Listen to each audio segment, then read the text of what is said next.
এই মুহররম মাস আল্লাহর কাছে একটি সম্মানিত মাস। আশহুরুল হুরুম, যে 4 মাসের কথা আছে, মুহররম, জিলকদ, জিলহজ, রজব, এই মাসগুলো হচ্ছে আল্লাহর কাছে অতীব সম্মানিত। মজার বিষয় হচ্ছে এই মাসগুলোতে কাফের বেঈমানরা পর্যন্ত আরবে যুদ্ধ বিগ্রহ করতো না। যারা কাফের এরাও মারামারি করতো না, গ্যাঞ্জাম করতো না। কিন্তু আমরা মুসলমান এই মুহররম মাস নিয়ে আমাদের ফিলিংস, অনুভূতি, আমাদের কর্ম পরিকল্পনা, এগুলো সম্পর্কে আমরা বেখেয়াল। জানুয়ারি সম্পর্কে আমাদের জ্ঞান থাকে, বৈশাখ সম্পর্কে থাকে, কিন্তু মুহররম সম্পর্কে কবে আসলো আর কবে গেল এটা আমরা কিন্তু অনেকেই জানি না। কথা বলেন না কেন?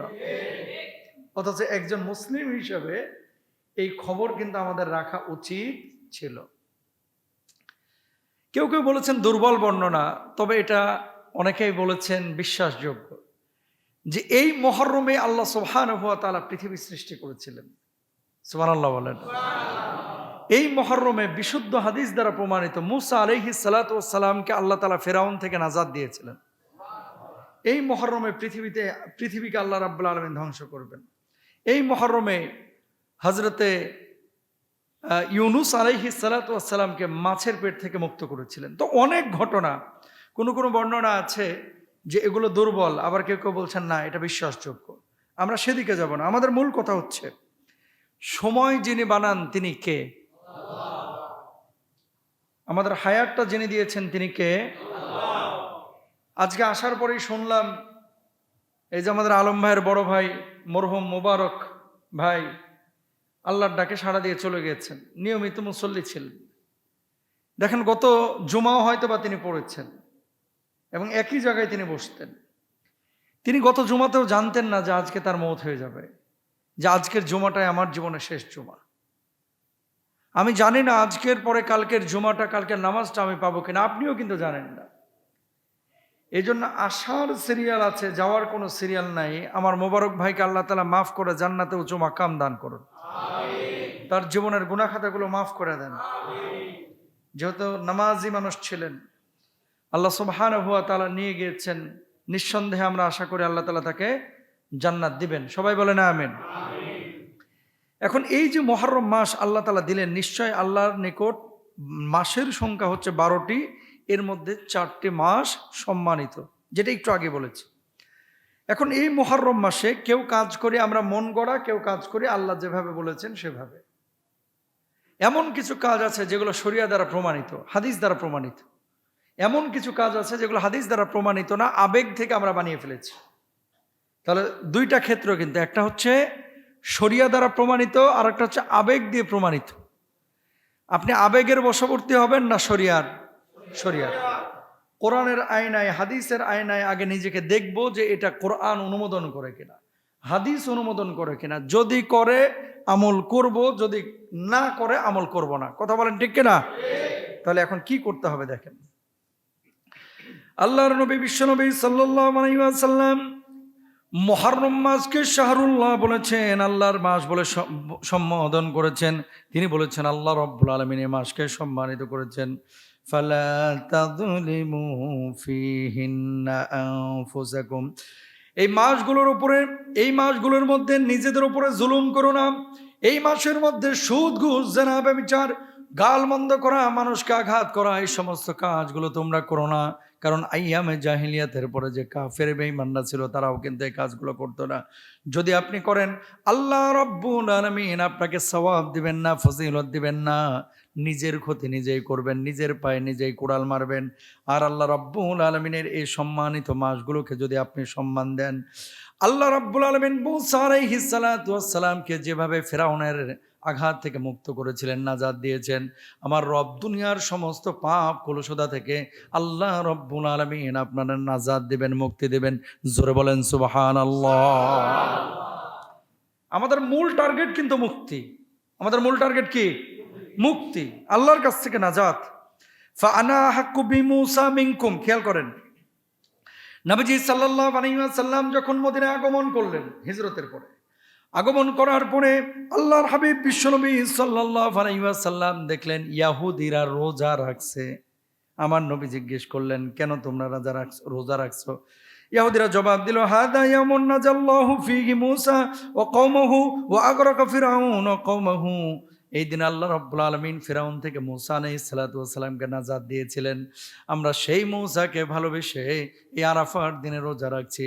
আমার নবী জবাব দিলেন, ইহুদি হওয়ার পরে মূসা নবীকে ভালোবেসে যদি তারা রোজা রাখতে পারে, আমি নবী আমার বন্ধু মূসার জন্য তার চাইতেও বেশি হকদার রোজা রাখার।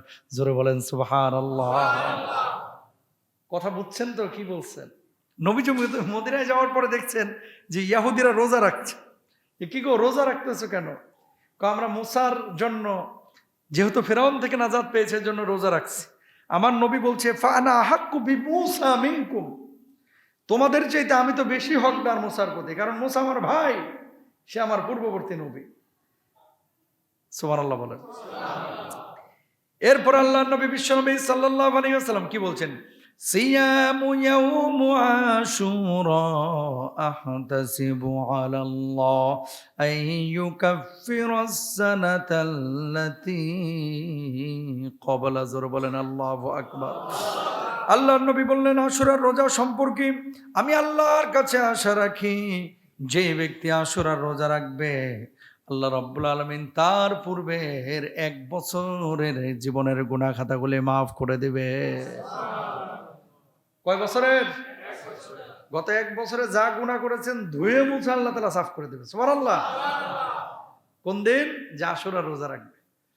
ও কলিজার টুকরা ভাইরা আমার, এখন আপনারা প্রশ্ন করবেন, হুজুর আশুরার রোজাটা আমরা কোন দিন রাখবো? 9 তারিখ নাকি 10 তারিখ? 10 তারিখ। কয় তারিখ? 10 তারিখ। আশুরা মানে হচ্ছে 10। তো 10 তারিখ রোজা রাখবেন। ইহুদিরা যেহেতু একটা রাখতো, নবীজি বলছেন যে না, ইহুদির সাথে সামঞ্জস্য না করে তোমরা একটা বাড়ায়া নাও, আগে একটা মিলায় নাও অথবা পরে একটা মিলায় নাও। তাহলে কয়টা হয়ে যায়? 2টা। হয় 9-10 রাখেন অথবা 10-11 রাখেন। এটা আমার নবীর কথা। তাহলে আশুরার যে আমল 1 নাম্বার হচ্ছে, আশুরার আমলের 1 নাম্বার কাজ হচ্ছে এই মানে আশুরাতে আমরা রোজা রাখবো। সবাই আজকে নিয়ত করে ফেলি, জোরে বলি ইনশাআল্লাহ। এবার আসেন 2 নাম্বার কি? নফল রোজা বেশি বেশি করা।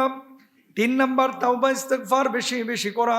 আস্তাগফিরুল্লাহ আস্তাগফিরুল্লাহ আস্তাগফিরুল্লাহাল্লাযী লা ইলাহা ইল্লা হুয়াল হাইয়ুল কাইয়্যুম। যত নবী আম্বিয়া আলাইহিমুস সালাতু ওয়াস সালামদের উম্মতকে আল্লাহ রাব্বুল আলামিন এই মাসে মাফ করেছেন। ইউনুস নবীকে মাছের পেট থেকে আল্লাহ রাব্বুল আলামিন নাজাত দিয়েছেন। মূসা নবীকে আবার আল্লাহ রাব্বুল আলামিন ওই ফিরআউনের দলের সামনে থেকে মুক্ত করেছেন, নাজাত দিয়েছেন। আপনি যখন আল্লাহর কাছে বলবেন, আল্লাহ জীবনে অনেক গুনাহ করেছি মাহবুদ, তুমি ছাড়া কেউ নাই যে গুনাহগুলো আমার মাফ করবে। ও আল্লাহ, যদি এখন মাফ না করো, আমার যদি মওত হয়ে যায় তাহলে আমার জাহান্নামে যাইতে হবে। ও মাবুদ, তুমি আমারে মাফ করে দাও, ক্ষমা করে দাও। আল্লাহ, তুমি ছাড়া কোনো মাবুদ নাই, তুমি ছাড়া মালিক নাই, তুমি ছাড়া কোনো খালেক নাই। এইভাবে যখন তওবা ইস্তিগফার করবেন, সাইয়্যিদুল ইস্তিগফার করবেন আর বারবার আল্লাহর কাছে বলবেন, আমার আল্লাহ রাব্বুল আলামিন আপনার জীবনের গুনাহ খাতাগুলি মাফ করে দিবেন। জোরে বলেন সুবহানাল্লাহ। 3 নাম্বার কাজ কি মনে আছে তো? কি করতে হবে? তওবা ইস্তিগফার বেশি করতে হবে। সবাই বলেন ইনশাআল্লাহ। 4 নাম্বার কি? কোরআন তেলাওয়াত বৃদ্ধি করেন এই মুহররম মাসে। কি করা? কোরআন তেলাওয়াত বৃদ্ধি করা।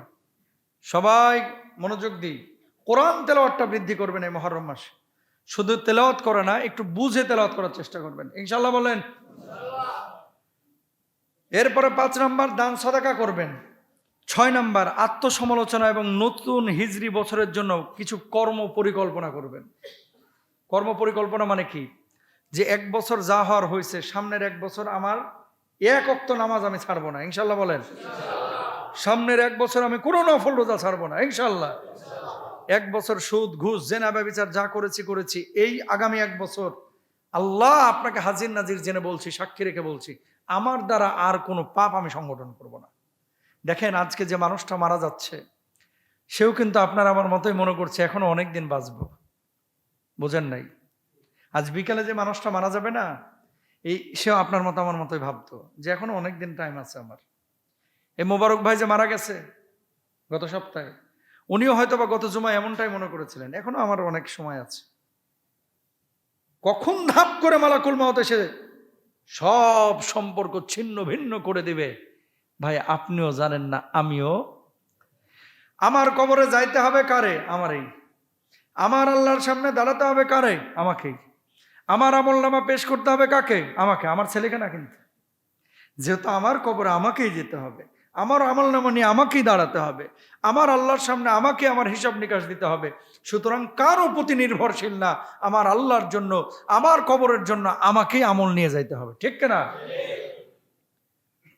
সংসদে কি কথা হইল, কোন পলিটিক্যাল লিডার কি কথা বলল, কোন ভাই কি বলল, কোন বোন কি বলল, বউ কি বলল, বাচ্চা কি বলল, এগুলো সব ক্ষণস্থায়ী, ধোঁকা। স্থায়ীটা কি? স্থায়ী হচ্ছে একমাত্র আমার আমল। ছেলের জন্য ২৬ বছর হাড় ভাঙা পরিশ্রম করতেছেন, একটা বিশাল বাড়ি করলেন, কত পরিশ্রম আপনার, কেন? যে বাচ্চা কাচ্চা যেন ভালোভাবে থাকে। ও ভাই কলিজার টুকরারা, ঠিকই কিন্তু আপনি কবরে চলে যাবেন এই বিশাল বাড়ি রেখে, কিন্তু আপনার ছেলেটা, আপনার মেয়েটা হয়তো বা বছরের পরে বছর চলে যাবে, একটা অকুশনে নির্দিষ্ট সময় হয়তো বা আপনারা মনে করবে, ৫ ওয়াক্ত নামাজের পরে আপনার কথা মনেও করবে না। কথা বলেন না কেন? আপনি আপনার বাবার কথা কয়বার মনে করতেছেন? আমি আমার বাবার কথা কয়বার মনে করতেছি? এই জন্য আমার কাজ আমাকেই করতে হবে। এ তো গেল মহরম মাসে করণীয় কি কি করবেন আপনি। এবার আসেন বর্জনীয় কি, যে কাজগুলো আপনি করবেন না। বিশুদ্ধ হাদিস, একটু আগে যেটা বললাম আমি আপনাদেরকে, সহিহ মুসলিমের হাদিস, যে রোজা রাখলে 1 বছরের গুনাহ মাফ। এখন এই দিনে যদি রোজা না রেখে কেউ শরবত খায়, হাদিস অনুযায়ী কাজ হইল না হাদিসের বিপরীতে? বিপরীতে। শাহাদাতে কারবালা, আহলে বাইতদের প্রতি ভালোবাসা। হযরত হুসাইন রাদিয়াল্লাহু তাআলা আনহু, তিনি আমাদের কলিজার টুকরা, আমাদের মাথার মুকুট। আমার নবীকে যেমন ভালোবাসি, হুসাইন হাসানকে রাদিয়াল্লাহু তাআলা আনহুমাকে আমরা তেমনই ভালোবাসি। কিন্তু এর অর্থ এই না ভালোবাসার বহির্প্রকাশ আমরা পিঠ দিয়ে রক্ত ছুটিয়ে দেখাবো। এর অর্থ এই না যে হাই হাসান হাই হুসান করে আমরা প্রলাপ করব, আমরা কান্নাকাটি করব। যেই দিন রোজা রাখার কথা বলা হলো সেটা কারবালার বহু আগের ঘটনা। আল্লাহর নবী নিজে বলে গিয়েছেন যে রোজা রাখো। এখন এই দিন আপনি যদি রোজা না রেখে শরবত খান, রোজা না রেখে শরীর থেকে রক্ত ছোটান, রক্ত বের করেন, হাই হাসান হাই হোসেন করে আপনি মাতম করেন, আপনি যদি রাত্রিবেলায় আপনার পটকাবাজি করেন, আপনি যদি এই যে তাজিয়া মিছিল করেন, যে সমস্ত কাজগুলো আমাদের অনেক ভাইরা বুঝে হোক না বুঝে হোক করছে, এই কাজগুলো আসলে শরীয়তের আয়নায় বা হাদিসের আয়নায় দেখা যায় না। এখন ওই ভাই কি বলবে? তাকে যদি বলবেন যে আমি করলে আপনার সমস্যাটা কি, তার জবাব কি জানেন? যে আমি করলে আপনার সমস্যাটা কি? তা আমি বলি যে আমার নবী তো বলে নাই, আপনি করবেন কেন? আচ্ছা আমি করে আমি জাহান্নামে যাবো, আপনার সমস্যা কি? আর কোনো জবাব আছে? পৃথিবীতে কোনো মুফাসসির কাবা শরীফের ইমামকে আনলেও হেরে বুঝাইতে পারতেন না। কথা বলে না কেন? কাবার ইমামকে নিয়ে এসেও যদি আরে বুঝান, ও বলবে যে আমি ঠিক আছে, এটা নাজায়েজ। কারেন্ট নাই, কারেন্ট নাই, কারেন্ট নাই, কারেন্ট নাই। আচ্ছা তো বসেন, যে কথা বলছিলাম, এখন কোনো মানুষ যদি এই কথা বলে যে আমি এটা করে জাহান্নামে যাব, আপনার সমস্যা কি, এরে বুঝানোর আর কোনো ইমাম, খতিব, স্কলার কারো কি নাই, সাধ্য নাই। আর এ হচ্ছে পৃথিবীর সবচেয়ে বড় গুমরা মানুষ। কথা বলেন ঠিক কিনা? শুনেন, আপনি ভুলে জেনা করে ফেলেছেন, মদ খেয়ে ফেলছেন, হারাম করে ফেলেছেন, কিন্তু মনে মনে আপনার ভাব হচ্ছে ইস পাপটা করা আমার উচিত হইল না, ইস ভুলটা আমি করে ফেললাম। পাপ করার পরে যার হৃদয়ে এরকম আঘাত আসে ও কপালওয়ালা, কারণ ওর জন্য তওবার দরজা খোলা আছে। কথা বলেন সুবহানাল্লাহ। ওর জন্য কিসের দরজা খোলা আছে? তওবার দরজা। কারণ টুডে টুমরো, আজ হোক কাল হোক, সে কিন্তু ব্যাক করবে। কিছু মানুষ আছে যারা পাপকে পাপই মনে করে না। ধরেন জেনা করছেন, আবার প্ল্যান করতেছে, যাক আজকে করছে, আগামী বৃহস্পতিবার আবার করবো। নাউজুবিল্লাহ বলেন না? মদ খাইতেছে, আবার 2 দিন পরে খাবো না। নাউজুবিল্লাহ বলেন। ভাই এই 2 দিনের মধ্যে তোমার মওত হয়ে গেলে তুমি কাফের বেঈমানের মতো মরলা। ঠিক না? এই জন্য এমন কোনো কাজ করা যাবে না। এই দিনে আমরা তাজিয়া মিছিল করব না, এ আশুরার দিনে আমরা শরবত খাবো না, আমরা রোজা রাখবো। এ আশুরার দিনে আহলে বাইতদের জন্য আমরা দোয়া করব। এ আশুরার দিনে আমরা মিছিল মিটিং করব না। এ আশুরার দিনে আমরা মানুষকে কষ্ট দিব না, কোনো অপচয় করব না, নিজেদেরকেও কষ্ট দিব না। এই যে রক্ত বের করা, আল্লাহ বলছে ওয়ালা তুলকু বিআইদিকুম ইলা তাহলুকা। আল্লাহ নিজে বলছেন কোরআনে যে তোমরা নিজেদেরকে ধ্বংসের দিকে ঠেলে দিও না। পিঠে যদি আপনি এভাবে শেকল দিয়ে হাই হাসান হাই হোসেন করে এভাবে চাপড়ান, পিঠ দিয়ে রক্ত বাইর হয় না, একটা দুর্ঘটনাও তো ঘটতে পারে, ঘটে অনেক সময়। এই যে আগুনের উপর দিয়ে ঝাঁপ মারতেছেন, কোথায় পাইছেন এগুলা? প্রিয় ভাইরা আমার, আর একটা কথা শুনেন মনোযোগ দিয়ে। হযরতে হুসাইন রাদিয়াল্লাহু তাআলা আনহু, আল্লাহ রাব্বুল আলামিন জান্নাতের যুবকদের সর্দার তাকে তিনি বানিয়েছেন, বানাবেন কিয়ামতের ময়দানে। তিনি যেমন শহীদ হয়েছেন, আবু বকর, ওসমান, আলী রাদিয়াল্লাহু তাআলা আনহুমদের মতো সাহাবীরা তারাও কিন্তু শহীদ হয়েছেন হুসাইনের শাহাদাতের জন্য।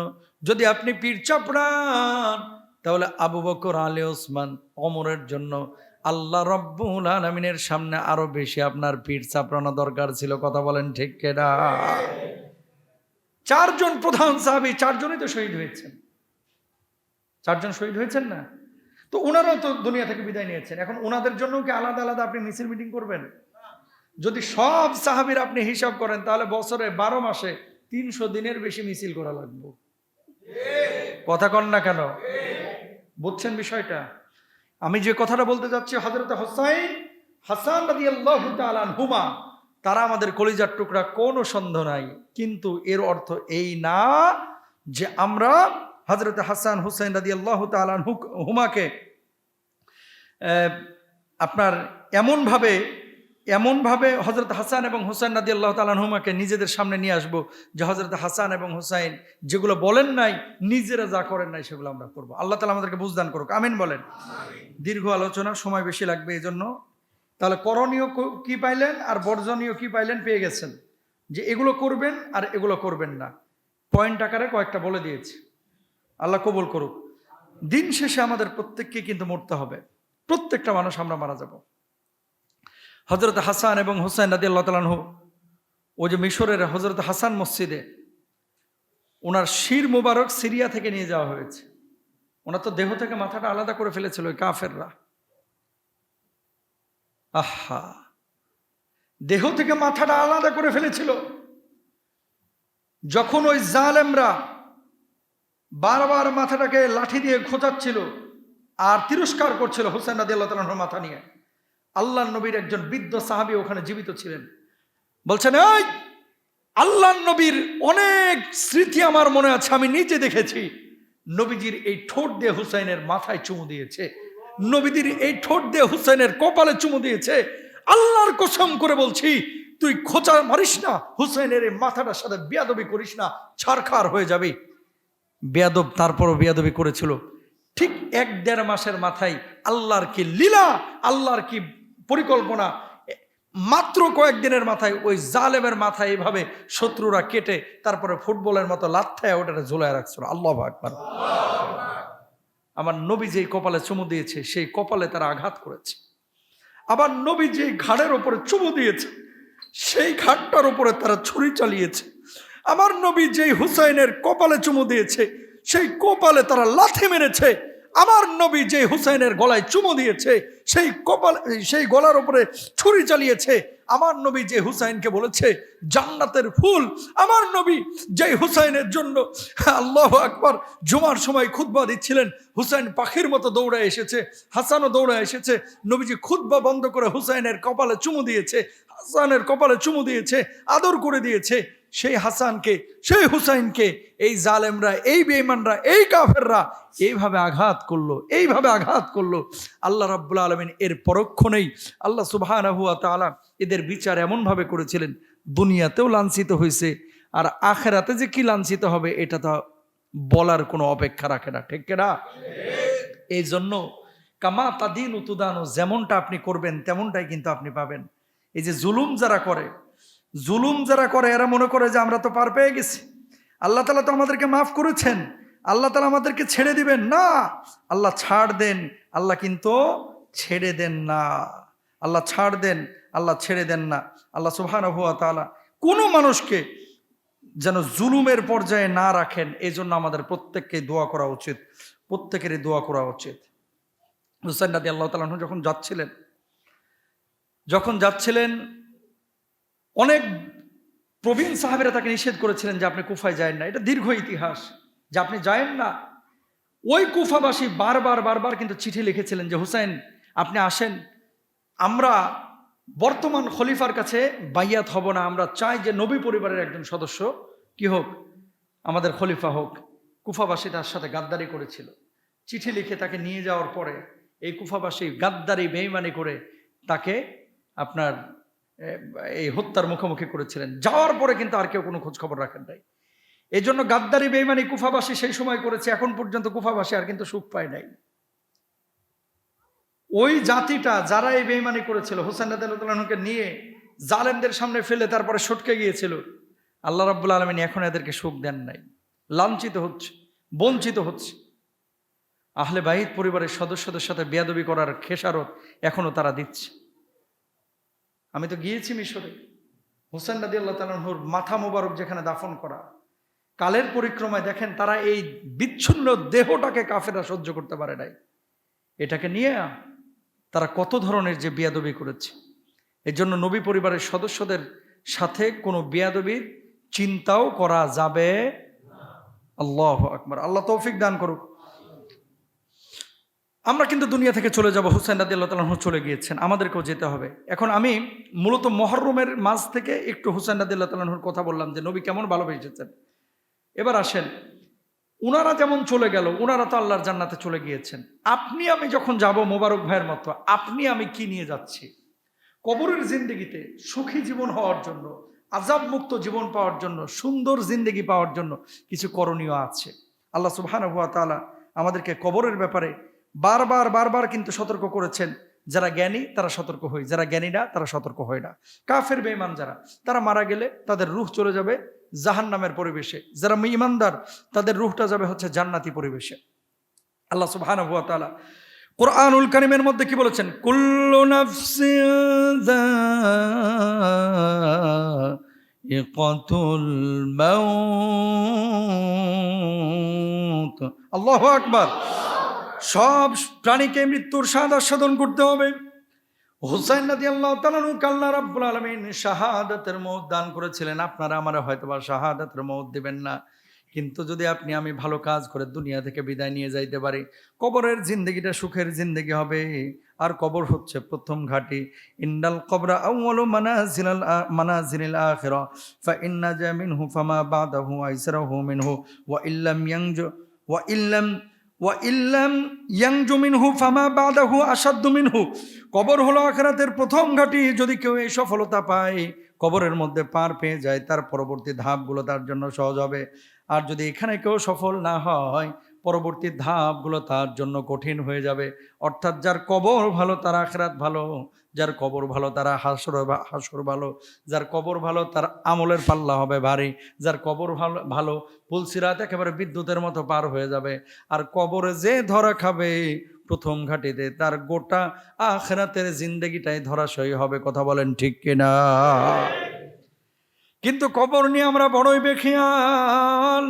ওসমান রাদিয়াল্লাহু তাআলা আনহু যখনই কোনো কবরের পাশে দাঁড়াইতেন, হাউমাউ করে কেঁদে দিতেন, চিৎকার করতে কান্না করতেন। ওমর রাদিয়াল্লাহু তাআলা আনহু সহ অন্যান্য সাহাবীরা বলতেন, ও ওসমান, দুনিয়াতে থাকতে আল্লাহ রাব্বুল আলামিন তোমার জান্নাতের সার্টিফিকেট দিয়েছে, তারপরেও কেন তুমি এত কান্না করো? ওসমান রাদিয়াল্লাহু তাআলা আনহু তখন এই হাদিসটা বারবার শোনাইতেন। কবর হচ্ছে প্রথম ঘাঁটি। এই কবরে যদি আমি মুক্তি পেয়ে যাই, এই কবরে যদি আল্লাহ রাব্বুল আলামিন আমারে মাফ করে দেন, কবরটাকে যদি আমার জন্য প্রশস্ত করে দেন, তাহলে আমার পরবর্তী সময়গুলো সুখের হবে। আর কবরে যদি ধরা খেয়ে যায় আমি ওসমান, তাহলে মাফ পাবো না। আল্লাহ আমাকে একেবারে, আল্লাহ রাব্বুল আলামিন আমার মাফ করবেন না, আল্লাহ আমাকে ধরাশয় করবেন। এই জন্য কবর দেখে আমি ওসমান বড্ড ভয় পাই। জোরে বলেন আল্লাহু আকবার। কবরের প্রথম রাত দুনিয়ার জিন্দেগিতে যত রাত কাটিয়েছেন, তার চাইতে বড় ভয়াবহ রাত হচ্ছে কবরের প্রথম রাত। তার চাইতে বড় ভয়াবহ রাত কবরের প্রথম রাত। দুনিয়ার জিন্দেগিতে 60 বছর, কোনো রাত হয়েছে আপনার বাসর রাত, কোনো রাত হয়েছে আপনার অসুস্থতার রাত, কোনো রাত হয়েছে আপনার আনন্দের রাত, কোনো রাত হয়েছে আপনার খেলা দেখার রাত, কিন্তু কবরের জিন্দেগির যে রাতটা, এই রাতটা, প্রথম রাতটা হচ্ছে বড় ভয়াবহ রাত। এই রাত যদি ভালোভাবে কাটায় নিতে পারেন, এই রাতটা যদি আপনি সুন্দরভাবে আল্লাহ রাব্বুল আলামিন আপনাকে জান্নাতি পরিবেশে কাটানোর তৌফিক দান করেন, গোটা আখিরাতের জিন্দেগিটা আপনার জন্য সুন্দর হয়ে যাবে। জোরে বলেন সুবহানাল্লাহ। এখন কবরের প্রথম রাতটা আপনার জন্য সুখের হবে কখন? যখন দুনিয়ার রাতগুলোকে আপনি আল্লাহর জন্য কাটাবেন। ও মুসলমান, দুনিয়ার রাতগুলো আপনি খেলা দেখায় কাটায় দিচ্ছেন। ব্রাজিলের খেলার জন্য আপনি ঠিকই 3:30টায় উঠে যাইতেছেন, আর্জেন্টিনার খেলা দেখার জন্য আপনি রাত 12টায় উঠে ঠিকই বসে থাকতেছেন, পর্তুগালের খেলার জন্য, স্পেনের খেলা দেখার জন্য আপনি সারা রাত জেগে রয়েছেন। কিন্তু 364 দিন মুয়াজ্জিন সাহেব আযান দিল ফজরের জন্য, নামাজের জন্য, আসসালাতু খায়রুম মিনান নাওম, হাইয়া আলাস সালাহ, হাইয়া আলাল ফালাহ। 364 দিনের মুয়াজ্জিনের আযান আপনার কানের মধ্যে ঢুকলো না, কিন্তু ফিক্সচার দেখে ব্রাজিলের খেলা দেখার জন্য আপনি বসে থাকলেন, আর্জেন্টিনার খেলা দেখার জন্য বসে থাকলেন। আল্লাহ রাব্বুল আলামিন কবরের প্রথম রাত কিভাবে আপনার ভালো করবেন? কথা বলেন ঠিক কিনা?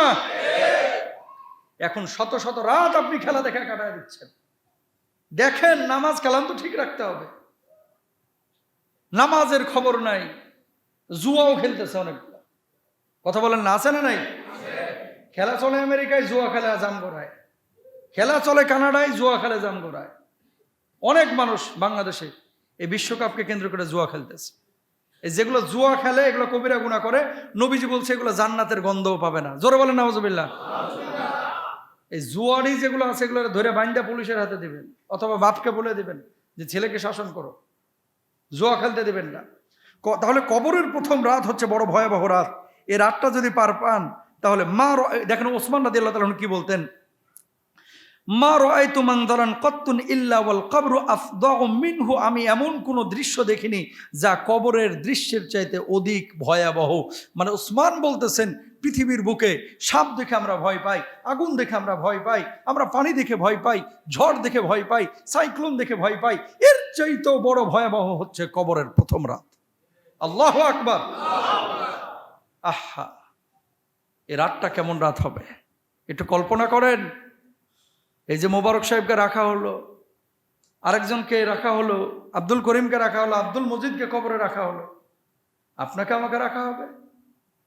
প্রতিদিন আপনি রাত্রিবেলায় 9টায় ভাত খান, প্রতিদিন আপনি এসার সময় নামাজ পড়েন, প্রতি রাত আপনি রাত্রিবেলায় মোবাইল টিপেন ঘন্টার পরে ঘন্টা। যেদিন আপনাকে কবরে রাখা হবে, আপনার রূহটা কিন্তু ওই সময়গুলো বুঝতে পারবে, মনটাই চাইবে যে যাই দৌড় দিয়ে নামাজটা পড়ি। কিন্তু দেখবেন রূহ সিগন্যাল দিচ্ছে, হাত আর নড়তেছে না। রূহ সিগন্যাল দিচ্ছে, বুকটা আর সরছে না। রূহ সিগন্যাল দিচ্ছে, চোখটা আর খুলছে না। রূহ সিগন্যাল দিচ্ছে, পেটের মধ্যে আর কোনো খাবার আসছে না। রূহ সিগন্যাল দিচ্ছে, কিন্তু পাটা নাড়াতে পারছে না। একটু চোখটা বন্ধ করেন, সবাই চোখটা বন্ধ করেন, একটু কল্পনা করেন যে আপনার মনে চাচ্ছে আপনি দাঁড়াবেন, দাঁড়াতে পারছেন না। আপনার মনে চাচ্ছে নামাজ পড়বেন, আপনি পারছেন না। মনে চাচ্ছে, প্রচন্ড গরম, আহা আর সহ্য হচ্ছে না। দেখতে পাচ্ছেন আপনার চামড়াগুলো পচে পচে পোকা ধরে যাচ্ছে, আপনার গোশত খুলে যাচ্ছে, আপনার মাথাটা ফেটে যাচ্ছে, মগজগুলো বের হয়ে যাচ্ছে, আর পোকাগুলো এসে আপনার দেহটাকে ভক্ষণ করতেছে। সে সময় আপনার অবস্থাটা কি হবে? সে সময় আমি রহমানের কি হবে? সে সময় আমি স্বপনের কি হবে? আমি আলমের কি হবে? আমি মসজিদের কি হবে? আমি জামানের কি হবে? আমি কালামের কি হবে? কি হবে? এই পরিস্থিতিতে আপনাকে পড়তে হবে ভাই, এই পরিস্থিতিতে আমাকে পড়তে হবে, প্রত্যেকটা মানুষকে কিন্তু পড়তে হবে। প্রিপারেশনটা কতটুকু আছে একটু রিয়ালাইজ করেন, জীবনটাকে ফিল করেন, অনুভব করেন। মানুষ মারা যাওয়ার পরে ঠিক প্রথম রাতেই সবাই চোখ খোলেন, দেখেন প্রথম রাতে এই জিনিসগুলো ফিল করবে যে এখন তো আমার নামাজের টাইম হয়েছে, কিন্তু আর পারবে না, এখন তো আমার মোবাইলটা কই, হাত আর নড়বে না। মানুষ কিন্তু এগুলো ফিল করবে। আল্লাহ রাব্বুল আলামিন প্রথম রাত এই কবরের বড় ভয়াবহ রাত বানিয়েছেন। এই রাতের মুখোমুখি আপনি যদি হতে চান, হবেন, যে সুখকর একটা মুহূর্ত তৈরি হোক, ভালো একটা রাত তৈরি হোক, আল্লাহ রাব্বুল আলামিন কিছু কাজ করে বলে দিয়েছেন। 1 নাম্বার কাজ, সূরা মুলকের আমলটা করবেন সবাই রাতে, ইনশাআল্লাহ বলেন। আমার নবীজি বলছেন, মাগরিবের নামাজের পরেই রাত্রিকালীন সময়ে কোনো ব্যক্তি যদি সূরা মুলুক আদায় করে আর ওই রাত্রে যদি কোনো ব্যক্তি ফজর আগ মুহূর্ত পর্যন্ত এই সময়ের মধ্যে মারা যায়, আল্লাহ রাব্বুল আলামিন ওই ব্যক্তির কবর আযাব গজবগুলোকে মাফ করে দেন। সুবহানাল্লাহ। 2 নম্বর, আপনি যখন নামাজ পড়বেন এই নামাজ আপনার জন্য সাথী হবে, বাতি হবে। 3 নম্বর, মান আদা মসজিদান আদা আল্লাহু লাহু নূরান ফিল কবর, কেউ যদি মসজিদ নির্মাণ করে, মসজিদে বাতি জ্বালায়, মসজিদটাকে আবাদ করে, মসজিদে নামাজ পড়ে, ওয়া রাজুলুন কলবুহু মুআল্লাকুম ফিল মাসাজিদ, মসজিদের সাথে হৃদয়টাকে সম্পৃক্ত করে রাখে, আল্লাহ রাব্বুল আলামিন আরশের নিচে যেমন ছায়া দিবেন, আমার আল্লাহ রাব্বুল আলামিন তার কবরের জিন্দেগিটাকে সুখের জিন্দেগি বানায় দিবেন। জোরে বলেন সুবহানাল্লাহ। তাহলে নামাজ ঠিক রাখতে হবে, সূরা মুলুক পড়তে হবে, মানুষকে কষ্ট দেওয়া যাবে না। এরপরে মুনকার নাকির আসবে, আসার পরে কি বলবে? মার রব্বুকা ওমা দীনুকা ওমান নাবিয়ুকা ওমান হাযার রাজুল, এই ব্যক্তিকে জিজ্ঞেস করবে। এখন আপনি বলবেন যে হুজুর ও আমার মুখস্থ আছে, কি জবাব দেব? বাংলায় তো সেদিন জবাব দিতে পারবেন না, আরবিতেই দেওয়া লাগবে। হুজুর এখন আরবি শিখবো কোথায়? না, এটা আরবি আর শিখা লাগবে না, যদি আমল ভালো নিয়ে যাইতে পারেন অটো মুখ থেকে আরবি চালু হয়ে যাবে। জোরে বলেন সুবহানাল্লাহ। কোনো বুড়া মানুষ জান্নাতে যাবে না, কোনো বুড়া মানুষ না, সাদা দাড়ি পাকা চুল পাকা একটা বুড়া মানুষও জান্নাতে যাবে না। টেনশনে পড়ে গেছে আমার মুরব্বীরা, জান্নাতে যাবে না বুড়া মানুষ। কেন? আল্লাহ তাআলা আপনাকে আমাকে তাগড়া যুবক বানায় দেবেন। জোরে বলেন সুবহানাল্লাহ। লম্বা হবেন কয় হাত? 60 হাত। জোরে বলেন কয় হাত? 60 হাত লম্বা হবেন, আল্লাহ তাআলা তাগড়া যুবক বানায় দেবে, সেদিন দাড়িগুলো কালো হয়ে যাবে। আল্লাহু আকবার। তো টেনশনের কোনো কারণ নাই যে হুজুর বাংলা তো পারি না, আরবিতে আবার জবাব দিব কিভাবে? আরবিতে জবাব আপনাকে মুখস্থ করা লাগবে না, এমনি আল্লাহ সুবহানাহু ওয়া তাআলা ব্যবস্থা করে দেবেন। জোরে বলেন সুবহানাল্লাহ। এরপরে দেখেন বিশ্বনবী সাল্লাল্লাহু আলাইহি ওয়াসাল্লাম কি বলছেন? আল্লাহ নবী বলছেন ফায়ুফসাহু লাহু ফি কবরিহি মাদ্দা বাসারিহি, মুমিন ব্যক্তিকে যখন আল্লাহ রাব্বুল আলামিন কবরের মধ্যে ঢুকাবেন, আল্লাহ রাব্বুল আলামিন তার দৃষ্টিসীমাকে এমন ভাবে প্রশস্ত করে দিবেন, কবরটাকে আল্লাহ রাব্বুল আলামিন এমন ভাবে প্রশস্ত করবেন, আল্লাহ রাব্বুল আলামিন যত দূর পর্যন্ত দৃষ্টি যাবে তত দূর পর্যন্ত তার কবরটাকে প্রশস্ত বড় বানায় দিবেন। জোরে বলেন সুবহানাল্লাহ। এটা মুমিনের পুরস্কার যে কবরটা এত বড় হবে, আপনার দৃষ্টিসীমা যদি 10 কিলোমিটার যায়, দৃষ্টিসীমা যদি 3 কিলোমিটার যায়, দৃষ্টিসীমা যদি 4 কিলোমিটার যায়, যত দূর পর্যন্ত আপনার দৃষ্টিশক্তি যাবে, সীমা যাবে, আল্লাহ রাব্বুল আলামিন আপনার কবরটাকে অত বড় বানায় দেবেন। লাভ না ক্ষতি? লাভ। সুবহানাল্লাহ। তাহলে মুমিনের জন্য পুরস্কার কয়টা? মুমিনের জন্য 5টা পুরস্কার। কয়টা? যার নামাজ ঠিক আছে, যে হারাম খায় না, যে মানুষকে কষ্ট দেয় না, যে মানুষের সাথে বেঈমানি গাদ্দারি করে না, যে মানুষের উপর জুলুম করে না, অন্যায় করে না, যে আল্লাহর বিধান অনুযায়ী জীবনযাপন করে, মুমিনের জন্য কবরের নিয়ামত হচ্ছে 5টা। 1 নম্বর হচ্ছে সে মুমিনের জন্য কবরটা প্রশস্ত হবে। 2 নম্বর হচ্ছে জান্নাতের সুবাস আসবে। 3 নম্বর হচ্ছে জান্নাতের দরজা খুলে দেওয়া হবে। 4 নম্বর হচ্ছে সুন্দর চেহারার একজন ব্যক্তি আসবে যাকে জান্নাতের সুসংবাদ দিবে। আর এরপরেরটা হচ্ছে কিয়ামত দ্রুত হওয়ার আকাঙ্ক্ষা করবে।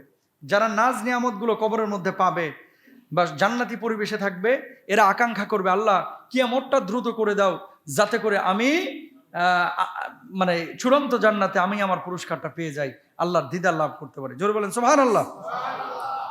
এরপরে কাফের বেঈমান যারা পাপিষ্ঠ, এদের কবরের অবস্থাটা কি হবে একটু খেয়াল করেন। যারা কাফের বেঈমান পাপিষ্ঠ, এদের অবস্থাটা কি হবে? আহা হা হা লা Adori, high high high high, আমি তো জানতামই না যে কত কবরটা এত বড় ভয়াবহ জায়গা। দুনিয়াতে কিন্তু সুযোগ আছে, একটা মামলায় ফেসে গেলে আপিল করা, হাইকোর্টে যাওয়া, উচ্চ আদালতে যাওয়া। একজন ভাই আমার সাহায্য সহযোগিতা এগিয়ে আসতে পারে, আমার ছেলে আসে, আমার বিয়ে আসে, আমার লিডাররা আসে, কিন্তু কবরের মামলায় ফাইসা গেলে ভাই আর পার পাওয়ার কোনো উপায় নাই। আপনি যেই হন না কেন, হে ডোনাল্ড ট্রাম্প হোক আর মোহাম্মদ বিন সালমান হোক আর আয়াতুল্লাহ খামেনি হোক, প্রেসিডেন্ট হোক আর রাষ্ট্রপতি হোক, হুজুর হোক আর বক্তা হোক, কবরের মামলায় ফাইসা গেছে তো শেষ।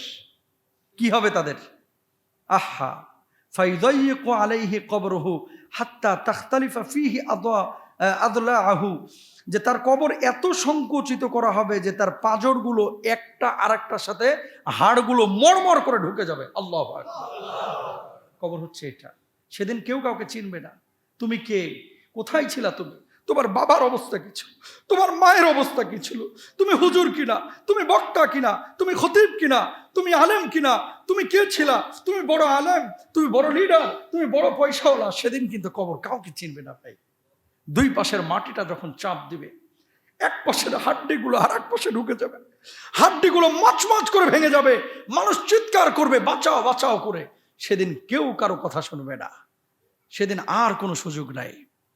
এই জন্যই ওমর রাদিয়াল্লাহু তাআলা আনহু, আলী রাদিয়াল্লাহু তাআলা আনহু বারবার বলতেন, ওমর রাদিয়াল্লাহু তাআলা আনহু বলতেন, মুতু ক্বাবলা আন তামুত, মরার আগে একবার মইরা দেখো। অনেক ব্যস্ত আপনারা, অনেক বিজি, সব শেষ হয়ে যাবে ভাই, সব শেষ। এগুলো সেকেলে কথা না, হুজুরের কথা না। মাঝে মাঝে কবরস্থানে যাবেন, নিরিবিলি একেবারে বসে থাকবেন, নিজেকে ভিখারির মতো। কিসের মতো? ভিখারির মতো বসে থাকবেন। যাহারে এই মানুষটা তো কত বড় লিডার ছিল, কত বড় হুজুর ছিল, কত বড় বক্তা ছিল। আরে আমার আব্বাটা বাড়ির মধ্যে যখন কথা বলতো থরথর করে সবাই ভয়ে কাঁপতো। আজকে আমার বাপটা 30 বছর এই কবরে পড়ে রয়েছে, কোনো আওয়াজ নাই। বলেন না? এই যে আমার স্বপন ভাইয়ের আব্বা চেয়ারম্যান ছিল না, কত প্রভাব ছিল, অথচ শেষ বয়সে অসুস্থ হয়ে গেল বেচারা, আর কোনো কথা বলে নাই। খুব খেদমত করেছে, আল্লাহ ওই চাচাকে মাফ করে দেখ, আমিন বলেন।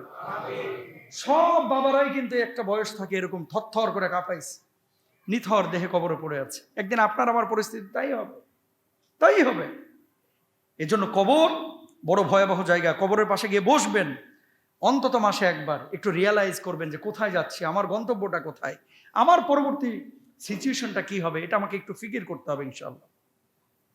আন্নারু ইউরাদুনা আলাইহা গুদুওয়া ওয়া আশিয়া, তাদেরকে সকাল সন্ধ্যা আগুনের সামনে উপস্থিত করা হবে। আপনি মনে করেন না যে কবরে দাফন কাফনের পরে খালি মাটি দিলাম চলে আসলাম শেষ, না। আমার আল্লাহ বলছেন কোরআনুল কারীমের মধ্যে যে সকালে এবং সন্ধ্যায় দুই বেলা তাদেরকে কবরের মানে আগুনের সামনে তাদের রূহগুলোকে উপস্থিত করা হবে, সকালে এবং সন্ধ্যায়। সেদিন কি হবে বলেন? কোনো উপায় নাই ভাই, কোনো উপায় নাই। এজন্য নিজের কবরে যেহেতু নিজেকেই যেতে হবে, নিজের প্রস্তুতি নিয়ে যেতে হবে। কবরে আযাব হয় সবচাইতে বেশি যে সমস্ত কারণে, 3টা কারণ। জোরে বলেন কয়টা? এই পেছনের ভাইয়েরা বলেন কয়টা?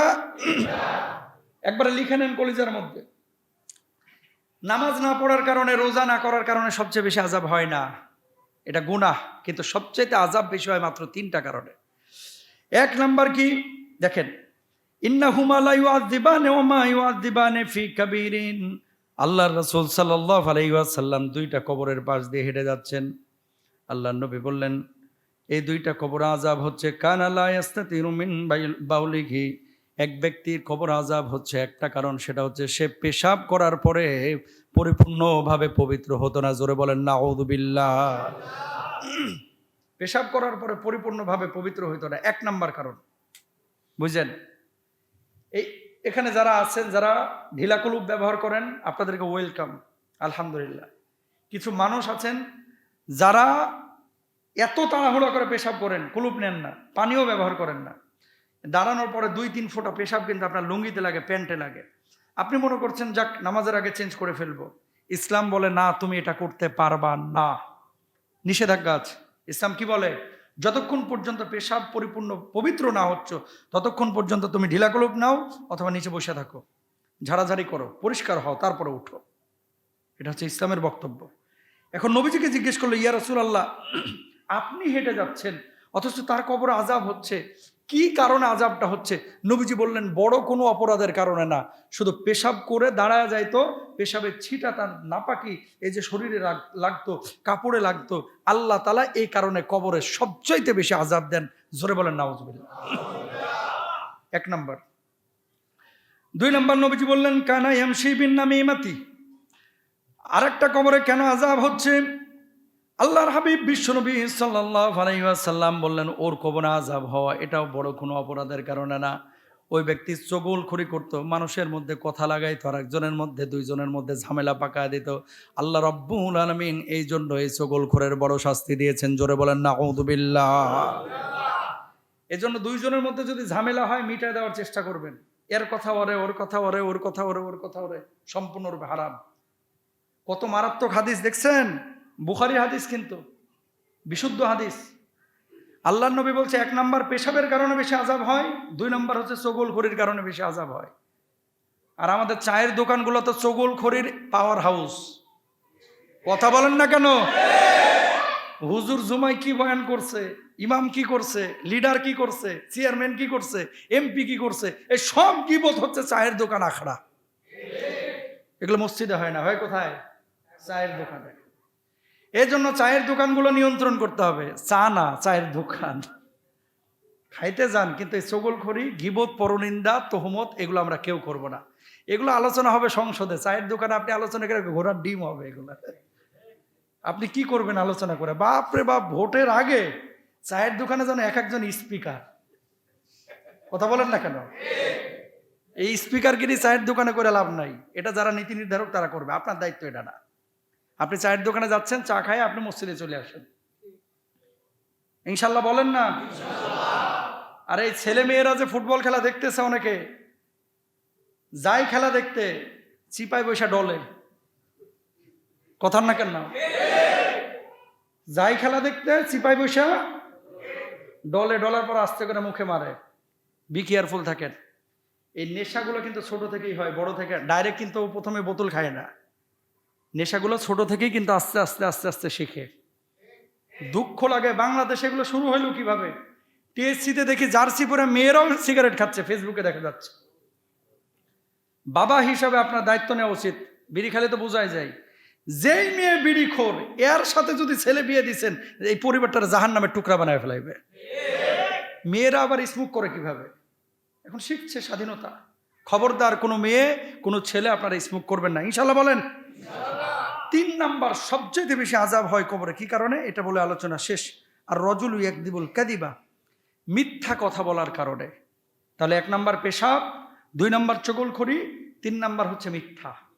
আর সিদকু ইউনজি ওয়াল কিযবু ইউহলিক, সত্য মানুষকে মুক্তি দেয়, মিথ্যা মানুষকে ধ্বংস করে। আর মনে রাখবেন, একটা মিথ্যাকে প্রতিষ্ঠিত করতে এর সাথে আরো 10টা মিথ্যা বলা লাগে।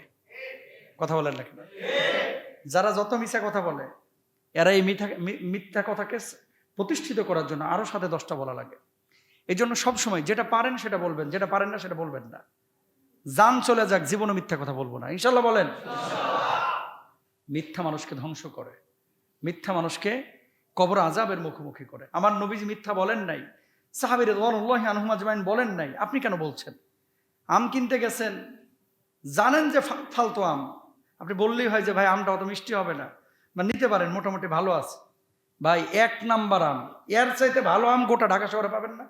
আরে কালকে রাত্রে সেই থেকে আমি নিয়েছি। এই যে সমস্ত চাপাবাজি, মিথ্যা বলে বেচা কেনা করা সম্পূর্ণরূপে হারাম। নাউজুবিল্লাহ বলেন। কোনো মিথ্যা বলা যাবে না, আমরা কেউ বলবো না, সবাই বলি ইনশাআল্লাহ।